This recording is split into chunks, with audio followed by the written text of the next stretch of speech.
Eh, t'es au courant? Karim va se marier avec Loubna. Ah oui, l'avocate.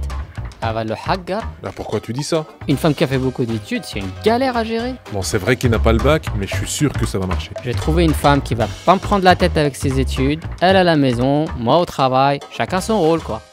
Ah oui, à l'ancienne quoi. Et d'ailleurs, t'as pas remarqué que la plupart des savants musulmans c'est des hommes?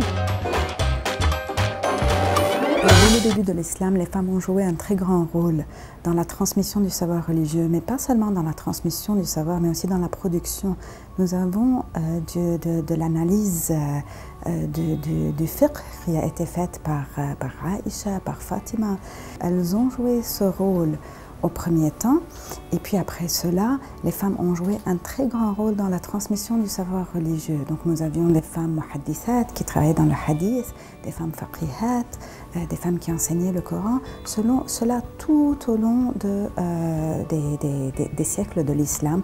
Bien sûr, à partir du 7e siècle de l'Hégire, il y a un changement parce qu'il y aura des écoles, les écoles qui sont les madrasas, qui vont être uniquement pour les hommes. Mais les femmes vont continuer à apprendre et à enseigner le hadith et le fiqh.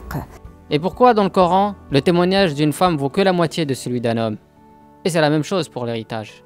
Certains disent que l'islam est misogyne, d'autres disent qu'au contraire l'islam il a apporté l'égalité pour les femmes, il honore la femme et lui donne l'égalité ou lui donne l'équité.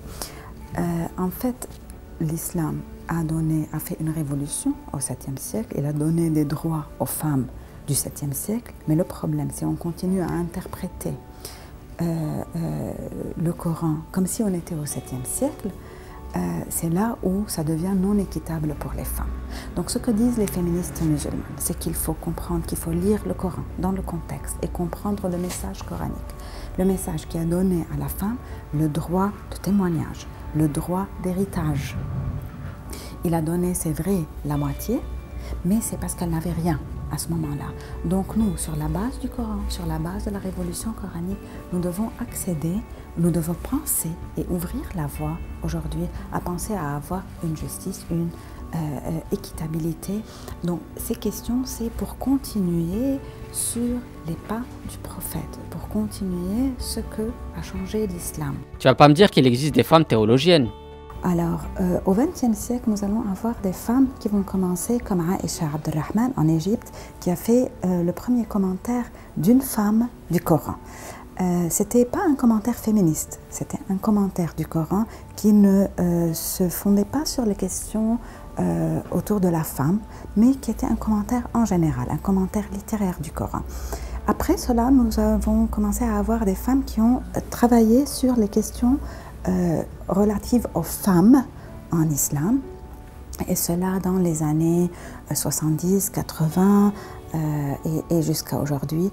Et puis, à partir du XXIe siècle, nous avons des femmes qui commencent à travailler d'autres questions. La question de l'autre, par exemple, l'altérité religieuse, les questions sociales et politiques, donc de théologie sociale et politique, tout comme des hommes. Donc, à partir du début du XXe siècle, nous avons des hommes qui vont recommencer comme Mohammed Abdou, qui va réécrire, qui va refaire de la théologie et qui va écrire le Kitab Tawhid, réexpliquer un peu l'islam avec des termes du XXe siècle. Et c'est dans cette lignée que nous avons des hommes et des femmes qui vont travailler, qui vont réexpliquer la religion en harmonie aussi avec nos textes d'aujourd'hui, comme nous le demande l'islam, parce qu'il est pour chaque temps et chaque lieu.